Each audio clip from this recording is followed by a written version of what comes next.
ఓం శ్రీ గురుభ్యో నమ. గురు బ్రహ్మ గురు విష్ణు గురుదేవో మహేశ్వర గురు సాక్షాత్ పరబ్రహ్మ తస్మై శ్రీ గురవే నమ. అఖండ మండలాకారం వ్యాప్తం ఏన చరాచరం తత్పదం దర్శనం యోగం తస్మై శ్రీ గురవే నమ. సద్గురు స్వామి పాదారవిందములు నమో నమ. సద్గురు స్వామి పాదారవిందములు నమో నమ. సద్గురు స్వామి పాదారవిందములు నమో నమ. నమస్కారం నాయన. నమస్కారం నాయన. మొట్టమొదట మనకు ఈ అవకాశం అనేది ఇచ్చిందే అత్యంత గొప్ప విషయము. ఏది మానవ జన్మ ఇచ్చిందే గొప్ప విషయం. ఆయన ఇప్పుడు ఆయన ఇవ్వకపోతే మనకి మానవ జన్మ అనేది ఎట్లా వస్తుంది? అన్నిటికన్నా ప్రధానమైంది మానవ జన్మే ఇవ్వకపోతే, ఈ శరీరం ఇవ్వకపోతే ఆయన ఇవ్వాల్సింది. ఇప్పుడు మనం ఎన్నాళ్ళుగానో ఇప్పుడు ఎన్నో జీవరాశులు కొట్లాడుతూ ఉన్నాయి శరీరాల కోసము.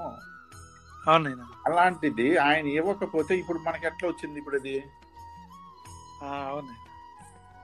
మొట్టమొదటిదే, మొట్టమొదటి అవకాశమే ఆయన ఇచ్చినాడు. ఇవ్వడమే కాకుండా మనకు మన లోపల ఉండేటువంటి సూక్ష్మాది సూక్ష్మంగా రూపంలో ఉండేటువంటి ప్రతి ఒక్కటి కూడా ఆయన ఇవ్వకపోతే మనకి ఎలా వచ్చినాయి? అవన్నీ అమర్చకపోతే ఎలా వచ్చినాయి? మనం ఏ ఒక్కటి కూడా మనం అమర్చింది కాదు. ఈ శరీరాన్ని కానీ, లోపల ఉండే వాటిని కానీ, అవయవాలను కానీ, ఈ సూక్ష్మ రూపంగా ఉండేటి కూడా ప్రతి ఒక్కటి మనకు ఆయన ఇవ్వకపోతే మనకి ఎలా వచ్చింది? ప్రతి ఒక్కటి ఆయన ఇస్తున్నాడు. ఇప్పుడు భూమి ఇవ్వకపోతే ఎవరిచ్చినారు? ఆయన ఇవ్వకపోతే భూమి ఎలా వచ్చింది? ఆయన ఇవ్వకపోతే నీరు ఎలా వచ్చింది? ఆయన ఇవ్వకపోతే అగ్ని ఎలా వచ్చింది? ఆయన ఇవ్వకపోతే జలం, వాయువు ఎలా కలుగుతా ఉంది? ఆయన ఇవ్వకపోతే ఆకాశం ఎట్లా నిలబడింది? ఈ పంచభూతాలు ఎలా ఏర్పడినాయి? ఆయన ఇవ్వకపోతే ఇవన్నీ ఏం లేదే. ఇవి మనం సృష్టించినట్టు కాదు కదా. ఇది మనం అడిగితే ఇచ్చేటివి కాదు కదా. ఇవన్నీ కూడా మనం అడిగితే ఇచ్చేటివి ఏది ఇక్కడ లేవు. అవి ఒక మానవ జన్మ అనే అవకాశం ఇవ్వాలని ఆయన ఇవ్వాల్సిందే. ఈ అవయవాలని, ఈ శరీరం ఈ రూపానికి రావాలని ఆయన చక్కబెట్టాల్సిందే. లోపల ఉన్న అవయవాలన్నీ ఆయన అమర్స్తేనే అమర్చినట్టు. లోపల ఉండే ప్రతి ఒక్క సూక్ష్మ రూపంగా ఉండే ప్రతి అంతరేంద్రియాలు కానీ, జ్ఞానేంద్రియాలు కానీ, కర్మేంద్రియాలు కానీ, ఈ యొక్క గుణాలు కానీ, అర్షడ్ వర్గాలు కానీ, తన్మాత్రలు కానీ, పంచ ప్రాణాలు కానీ, కోశాలు కానీ, ఇవన్నీ ఆయన ఏర్పాటు చేయకపోతే ఎవరు ఏర్పాటు చేసినారు? అన్ని ఇచ్చి జ్ఞానం ఒకటి ఇకపోతే మిగతా జీవరాశుల మాదిరినే కదా మనం కూడా. అన్ని ఇచ్చి కూడా ఒక జ్ఞానం అనేది ఇవ్వకపోతే మిగతా జీవరాశికి మనకు తేడానే లేదు. ఇప్పుడు అత్యంత ప్రధానమైనది ఆ జ్ఞానం అనేది ఇచ్చినాడు కదా. ఇంకా ఇన్ని ఇప్పుడు ఇన్ని ఇది విలువైనటువన్నీ మనకే ఇచ్చినాడు. పంచభూతాల ద్వారా సహకరించినాడు. ఇప్పుడు ఆ పంచభూతాలతోనే ఇప్పుడు జీవిస్తా ఉన్నాము. భూమి లేకపోతే మనం ఎక్కడ? నీరు లేకపోతే మనం ఎక్కడ? ఆహారం, అగ్ని లేకపోతే మనం ఎక్కడ? ఈ యొక్క వాయువు అనేది లేకపోతే మనం ఎక్కడ? ఆకాశం అన్నది లేకపోతే మనం ఎక్కడ? వీటి సూర్యచంద్రాదులు లేకపోతే మనం ఎక్కడ? ఇప్పుడు జాగ్రత్త, స్వప్న, సుషుప్తి అవస్థలు లేకపోతే మనం ఎక్కడ? ఇప్పుడు ఇప్పుడు ఇన్ని దశలు ఏర్పాటు చేసి ఉన్నాడు. ఈ దశలన్నీ సక్రంగా జరగకపోతే మన కాలం జరిగేది ఎట్లా? ఇప్పుడు శీతోష్ణ సుఖ దుఃఖాలు అనేది లేకపోతే మన కర్మలు ఎలా తీర్చుకోవాలా? మన ఇప్పుడు ఎన్నో రుణానుబంధాలన్నీ ఉన్నాయి. ఈ రుణానుబంధాలన్నీ పెట్టకపోతే మన రుణం ఎలా తీర్చుకోవాలి? ఇప్పుడు జన్మ వచ్చి కూడా వృధానే కదా రుణం తీర్చకపోతే. కాబట్టి రుణాలు ఇన్ని ఉన్నాయంటే రుణం ఉండేవాడు ఉంటేనే రుణం ఇచ్చేవాడు ఉండాలి, తీసుకునేవాడు ఉండాడా, ఇచ్చేవాడు ఉంటే ఇరువురుని ఏర్పాటు చేసినాడంటే అది ఎంత సహాయం. ఇప్పుడు ఆ జ్ఞానబోధ ద్వారా మనకు ఎన్ని జ్ఞాన విద్యలు మనకు నేర్పిస్తా ఉండేది. ఇట్లా ప్రపంచ జ్ఞానాన్ని నేర్పించినాడు, లోక జ్ఞానాన్ని నేర్పించినాడు, ఇట్లా బాహ్యపరమైనది నేర్పిస్తా ఉన్నాడు. ఇప్పుడు మనం తెలియపడాల, ఆయన్నే తెలుసుకోవాలంటే అంతర్ ప్రపంచాన్ని గురించి, అంతర లోకాల గురించి, అంతరేంద్రియాల గురించి, అంతరంగా ఉన్నటువంటి సూక్ష్మ రూపంలో ఉండేటివన్నీ కూడా, అంతరంగంలో ఉండేటువంటి ప్రతి ఒక్కటి కూడా దానికి తగినటువంటి ఆత్మ జ్ఞాన బోధన మనకు అందిస్తా ఉన్నాడంటే ఏది కావాలన్నా మనకు ఆయన అందిస్తా ఉన్నాడు. ఆయనకు ఉన్నటువంటి పరమాత్ముడికి ఉన్నటువంటి ప్రతిదీ కూడా మనకు, ఆ దైవత్వానికి సంబంధించిన ప్రతిదీ కూడా మనకు తెలియపడతానే ఉంది. ఇవన్నీ ఆయన ఇవ్వకపోతే ఎట్లా వచ్చినాయి? మనం ఏం చేస్తాము? మనము ఆయన ఇవ్వకపోతే మనం కోరేటివి ఏంది? ఇవన్నీ ఇస్తే వీటికి మినహాగా కోరుతాను. ఏది? ఈ కంటికి కనపడినటివి, ఈ కంటికి కనపడే వస్తువులు, ఈ కంటికి కనపడేటువంటి ధనము, ఈ కంటికి కనపడేటువంటి సంపదలు, ఈ కంటికి కనపడేటివి మనం ఒకరికొకరు మన మనసుతో తయారు చేసుకునేటివి, అవి కోరుకుంటున్నాం మనం. మనం కోరేటివి ఇవి. మనము అత్యంత స్వల్పము ఈ కోరికలు పెట్టుకొని ఇప్పుడు దేన్ని తీసుకుంటున్నాం అంటే అత్యంత స్వల్పమైనటివి, అశాశ్వతమైనటివి, అసత్యమైనటివి, అబద్ధాన్ని కోరుకుంటున్నాం నిరంతరం. మనం కోరేటివి ఇవి.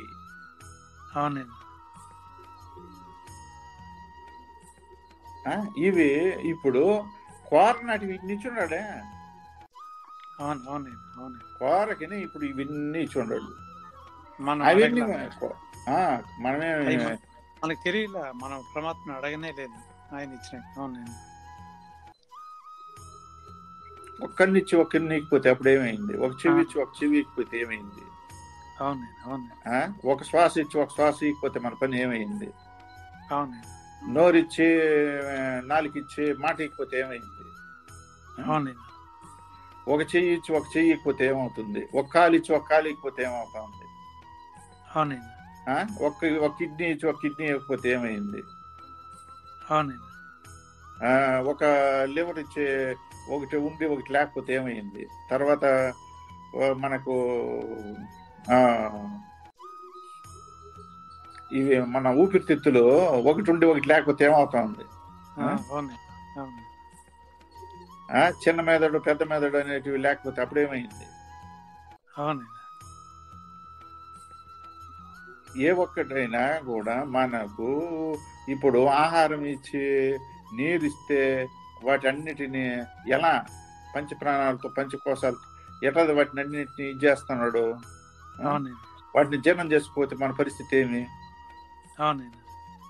మనమేం పంపించేస్తున్నాం లోపలికి, అవి కానీ జీర్ణం కాకపోతే మన పరిస్థితి ఏమి?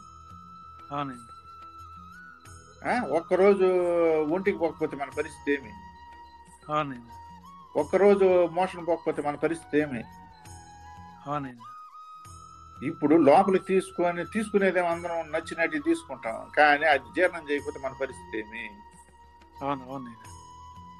ఇప్పుడు మనం అడిగే ఇప్పుడు ఇవన్నీ చేస్తా ఉండేది, మనం ఇది అడగడం లేదే, ఇవేమి అడగడం లేదు. బయట అశాశ్వతమైనట్టు మనం అడిగేది. మనసు అనేది ఒకటి ఇచ్చేసినాడు కాబట్టి ఆ ఈ జ్ఞానేంద్రియ కర్మేంద్రియ ద్వారా వాటిని అడుగుతాడు మనం. అవునండి. మనం అడిగేటి అత్యంత స్వల్పం. అవునండి. ఈ స్వల్పానికి మనం జన్మాలు ఎత్తాల్సి వస్తా ఉంది. అవునండి. అందుకే ఇప్పుడు ఆయన నేను ఇచ్చేటివే నువ్వు చూసుకోగలిగితే నువ్వు మహాభాగ్యుడు జ్ఞానం అయిపోతావని చెప్పి ఆయన అంటా ఉండేది. అవునండి. ఇప్పుడు ఆ జ్ఞాన సంపదను వదిలేసి మనము అజ్ఞాన సంపదను పట్టుకున్నాము. అవునండి. అదే ఇప్పుడు ఆ వ్యత్యాసము. ఇప్పుడు అడిగితే ఎంత, అడక్కపోతే మనకి అడక్కనే ఇన్నిచ్చున్నాడే. అవునండి. ఇప్పుడు అడక్కనే ఇన్ని ఇచ్చిన వాడు మనల్ని ఇప్పుడు అందరికి ఎందుకు ఇవ్వలేదు? ఒక ఇప్పుడు తారకం అనేది ఇప్పుడు ప్రతి మానవుడు మానవ జన్మ ఎత్తినాక ప్రతి మానవుడికి తారకం ఎందుకు? అది కూడా ఒక జీవితంలో ఒక భాగం చేసేయాలి కదా. జీవితంలో అది కూడా ఒక భాగం చేసేయాలి. ఇప్పుడు ఇన్ని దశలు అన్నప్పుడు, ఇన్ని అవస్థలు అన్నప్పుడు, స్త్రీ పురుషులు అన్నప్పుడు ప్రతిదీ ఏర్పాటు అయి ఉండదు కదా. అదే మాదిరిగా ప్రతి మానవుడికి ఈ దశ వస్తానే తారకం ఇచ్చేయాలా, తారకం అబ్బాలా, తారకాన్ని తాను సాధన చేయాలా, ధ్యానం చేయాలా, తిరిగి ఆయనలో కలుపుకునేయాలా. అది మాత్రం ఎందుకు తేడా పెట్టినాడు? ఇప్పుడు ఇంతమందికి ఎందుకు అందలేదు? సమత్వంగా ఎందుకు లేదు ఇక్కడ? ఎవరెవరు చేసుకునేటువంటి పాప పుణ్య కర్మలు అనేటివి ఒకటి ఉన్నాయి కాబట్టి, తాను చేసుకున్న దాన్ని బట్టి వారికి లభించాలి కాబట్టి అది ఆ ప్రక్రియ అనేది అక్కడ పెట్టినాడు. ఎవరు ఎలా చేసుకున్న వారి దాన్ని బట్టే అది పొందాలి, అది నిలబెట్టుకోగలిగిన వాళ్ళకే ఇవ్వాలి. దాన్ని ఇంకా సత్యాన్ని తప్పన వాడికే ఇవ్వాలి, ధర్మాన్ని తప్పన వాడికే ఇవ్వాలి, తన స్వధర్మాన్ని నమ్ముకున్న వాడికే ఇవ్వాలి. అటువంటి వాడికే అది ఇచ్చి తిరిగి తనలో ఐక్యం కావాలి. అటువంటి వారికే తారకం ఇవ్వాలి. కానీ ఇప్పుడు జీవ జ్ఞానంతో, జీవ భావాలతో, జీవ లక్షణాలతో ఉండే వాళ్ళకి, జీవ స్వరూపులుగా ఉండే వాళ్ళకి అది అవసరం లేదు. ఎందుకంటే అందుకే ఆడ కట్ చేసినట్టు దాన్ని. ఇంకా ఆడ పాప కర్మలు అనేటివి వాళ్ళకి ఇంకా ఉన్నాయి. ఎందుకంటే ఆ మనసుని పలు రకాలుగా హింస పెట్టినారు, నిరంతరం క్షోభ పెట్టినారు. అటువంటి వారికి ఆ క్షోభ హింసలు అనుభవించేదాకా ఈ తారకం అనేది వాళ్ళకి దూరంగానే ఉంటుంది. అందుకని ఆడ ఆ వ్యత్యాసం పెట్టినాడు. ఇప్పుడు అటువంటిది మనం ఇప్పుడు అది కూడా దాటుకొని వచ్చి ఇప్పుడు మనకు తారకం లభించిందంటే ఇప్పుడు ఆయన ఇవ్వకపోతే మనకు మన పరిస్థితి ఏమి? అది మనం కోరలేదే. మనం కోరింది ఏంది? మన కోరికలు కూడా వచ్చినాం. నాకు ఈ సమస్య తీరాలా, నాకు ఈ బాధ తీరాలా, నాకు ఈ దుఃఖం తీరాలా, నాకు ఈ చదువు రావాలా, నాకు ఈ కోరిక తీరాలా, ఈ అనారోగ్యం బాగుండాలా. మనం వచ్చి నిరూపకంగా వచ్చినాం. కానీ ఆయన ఇచ్చింది పరమాత్ముడు మనకిచ్చింది శాశ్వతమైనటువంటి తారకాన్ని ఇచ్చినాడు. ఈ ఒక్కటి అన్నిటిని బాపుతుంది, అన్నిటినీ బాపుతుంది, అన్నిటినీ ఇవ్వగలిగేది తారకమే. కాబట్టి ఏది అభ్యసిస్తే, ఏది సాధన చేస్తే అది నిరంతరము మనకు రావాల్సిందంతా తారకమే చూసుకుంటుంది. మనం చేయాల్సింది ఇప్పుడు ఏదైతే కావాలా, ఏదైతే పోవాలా, ఏదైతే రావాలని చెప్పేసి మనం వచ్చి పట్టినామో వారి పాదాన్ని, మనకి ఇచ్చేదైనా మనకు ఉండేటువంటి దుర్గుణాలు పోగొట్టాలన్నా, మనకుండే అవలక్షణాలు పోగొట్టాలన్నా, మనకున్నటువంటి మలినాన్నంతా పోగొట్టాలన్నా, మనకున్నటువంటి అసురు లక్షణాలన్నీ పోగొట్టాలన్నా, పోగొట్టినటువంటి పోగొట్టి ఇవ్వాల్సినటువంటి ఆయన ఇస్తాడు. ఆయన ఇచ్చేటువంటి ఇస్తామంటే పోవలసినట్టు పోతానే ఉన్నాయి. ఇంకా అక్కడ క్లియర్ గా ఉండదు. అన్నిటికీ సంబంధించిన తారకమే. తారకం ఒకటి పట్టుకుంటే ఆటోమేటిక్ గా ఏది లభించాలనో ఏది పోవాలనో అన్ని క్లియర్ గానే ఉన్నాయి. అవునండి. ఇవేవి అడగాల్సిన అవసరమే లేదు. అవునవునండి. అడగని వాటికి ఏది మూలం ఉండదు, అది అది ఇచ్చేసినట్టు మనకి. అవునండి. అడగకుండా నువ్వు జీవించు, అడగాల్సిన అవసరమే లేదు, నీకు ఇవ్వాల్సింది నీకు ఇస్తారు. అవునండి. అడగాల్సిన అవసరం నీకేముంది? కావాల్సిన అన్ని అవకాశాలు ఇచ్చా, మానవ జన్మ ఇచ్చా, ప్రతి జీవించడానికి పంచభూతాలు సహకారం ఇచ్చా, వాటిని చైతన్య శక్తి ఇచ్చా, ప్రతి ఒక్కటి సక్రంగా పెట్టి అన్ని ఏర్పాటు చేసి మనం జీవించడానికి, బ్రతకడానికి అన్ని ఇచ్చా. ఇప్పుడు మనం అడక్కని ఇప్పుడు ఇవన్నీ ఇచ్చి ఉన్నాడు కదా.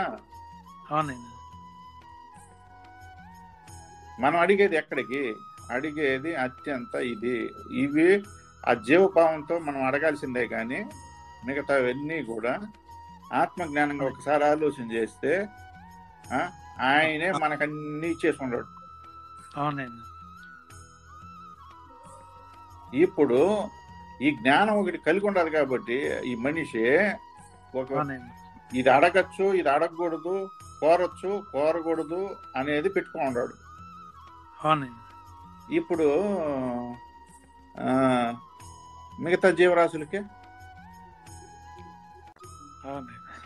మిగతా 84 లక్షల జీవరాశులకి ఇప్పుడు వాటికి ఇది అడగచ్చా అడగకూడదా అని వాటికి ఏమైనా తెలిసినా, ఇది ఇవ్వాలనా ఇది ఇవ్వకూడదని వాటికి ఏమైనా తెలిసినా, ఇది కోరచ్చా ఇది కోరకూడదని వాటికి ఏమైనా తెలిసినా,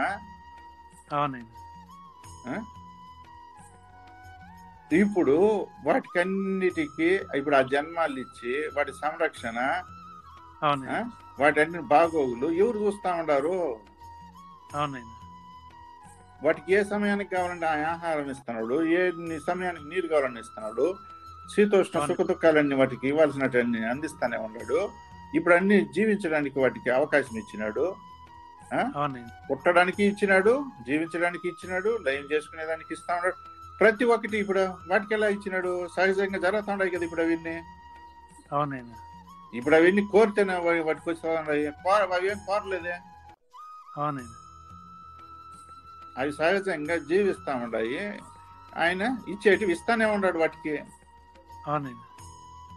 అది ఇప్పుడు మీద జీవరాశి కోరకనే వాటికి అందబడతా ఉన్నాయి, అడక్కనే అందబడతా ఉన్నాయి.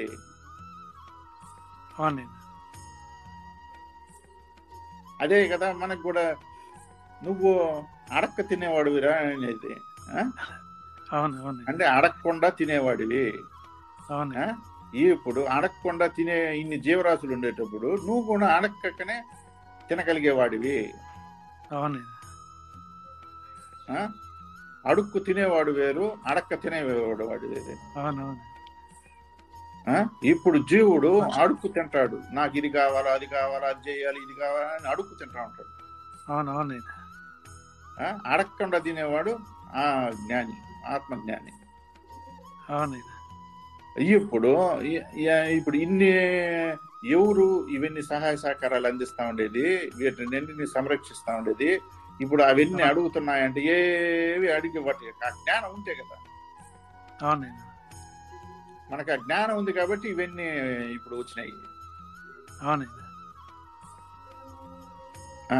ఇప్పుడు ఎంత క్లారిటీగా ఉంది ఇప్పుడు అక్కడ పొజిషన్.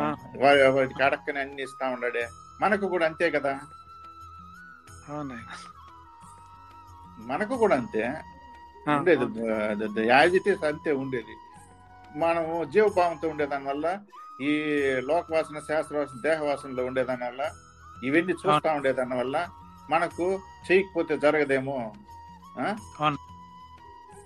ఏమి మనము ఇది సంపాదించకపోతే జరగదేమో, ఇది కూడబెట్టకపోతే జరగదేమో,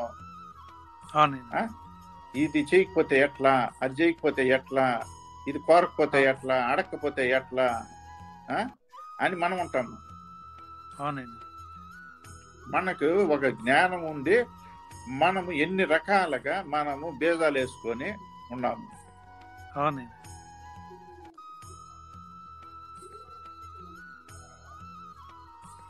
ఇప్పుడు అక్కడ మానవ జన్మెత్తినాం కాబట్టి జ్ఞానం ఉంది కాబట్టి ఇప్పుడు ఆ, ఆ, ప్రారంభ కర్మ, ఆగామి కర్మ ఇన్ని ఉన్నాయి. ఆగామిలో మనం ఎన్ని సృష్టిస్తా ఉన్నాము, ఎన్ని చేసేస్తా ఉన్నాము, ఈ కోరికలన్నీ బలపరుచుకుంటా ఉండేది మనమే. అవునండి. నిష్కామంగా లేము మనము. అవునండి. ఎక్కడ కానీ నిష్కామం అన్నదే లేదు.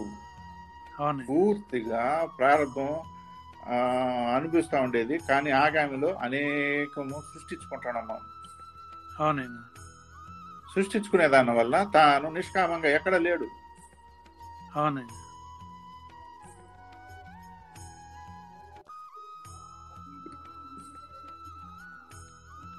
ఇంకా ఈ విధంగా తాను ఇంకా ఇప్పుడు ఆడ చెప్పిన కథలో అన్ని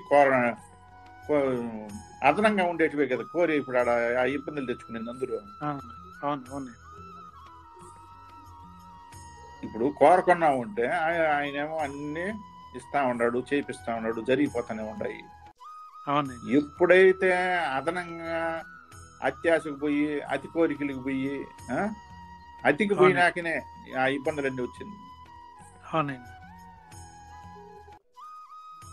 వాళ్ళందరూ ఆ ఇబ్బందులు పడడానికి అవన్నీ అనుభవించడానికి ఎప్పుడైతే అతిగా పోయినారో, అతిగా ఆలోచన చేసినారో, అతిగా కోరికలు కోరినారో అటువంటి సంభవించినాయి.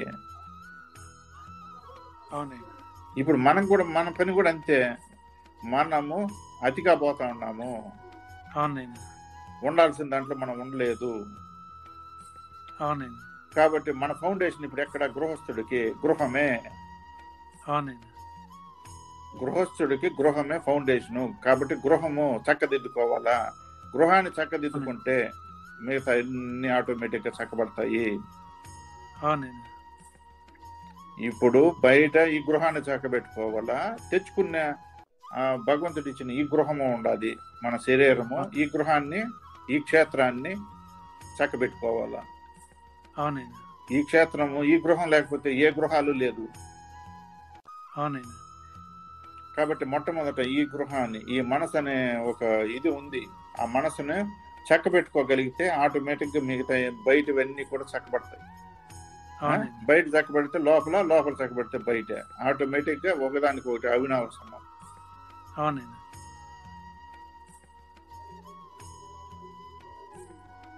ఇప్పుడు ఆయన ఇవ్వకపోతే మనం 4 గంటలకు ఏడలేసి ఉంటాము. ఆయన ఇచ్చినాడు కాబట్టి లేయగలిగినాము.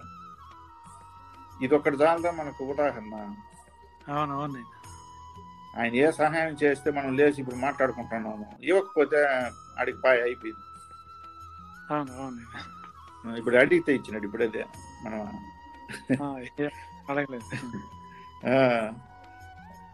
ఇట్లా ప్రతి ఒక్కటి మనకు పొందుతున్నాం. ఆయన మొత్తం ఆయన ఇచ్చినట్టుగా మనం పొందుతాం ఉండేది, పొంది అనుభవిస్తున్నాం మనము. ఇంకా అందుకే కదా ఇప్పుడు ఇటువంటి అవకాశాలన్నీ కల్పించినప్పుడు, ప్రతి అవకాశాలు ఉండేటప్పుడు, అత్యంత ప్రధానమైన తారకము ఉండేటప్పుడు ఈ అవకాశాన్ని చేజార్చుకోకూడదనే కదా మనకు ఉండాల్సింది. ఇన్నిటినీ ఒక్కసారిగా కోల్పోతాం కదా. ఈ ఒక జన్మ పోతే, ఈ శరీరం పోతే ఇవన్నీ టోటల్ కోల్పోతాం. ఇన్ని అవకాశాలు ఇచ్చి ఇప్పుడు అనుభవిస్తా ఉండేటివన్నీ కూడా కోల్పోతాం.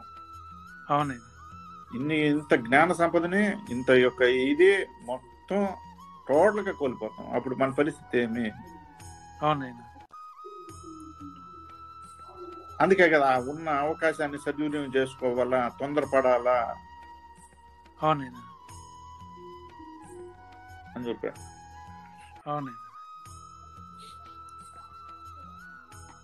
అయినా ఇప్పుడు పశుపచాదులు అవి ఏం కోరడం లేదు. కోరకంటే కూడా భగవంతుడు వాటికి అన్నిటికీ ఏ సమయానికి ఏది కావాలనో ఆహారం కానీ, నీడ కానీ, ప్రతి ఒక్కటి అన్ని అందిస్తామండి. మనము అన్ని కోరి కూడా కోరుతా ఉన్నాం. మనం కూడా లేదని మాదిరి జ్ఞానం ఉండి కూడా మనం కోరుతా ఉన్నాం. అదే మనం కూడా పశుపచాదుల మాదిరి మనం ఉన్నామంటే భగవంతుడు మనకు కూడా ఇస్తాడు కదా మనకు కావలసినవి. పశుపచాదులకి ఏ విధంగా ఆహారం కానీ, గుడ్డ అన్ని కూడా మనకి ఇస్తాడు కదా. అది మన పెద్దలు చేసి నిరూపించుండారు. నేను ఎందుకు జరగదు, ఎందుకు ఉండకూడదు, ఉండి చూద్దాము అని ఉండి చూసినారు, అనుభవించినారు.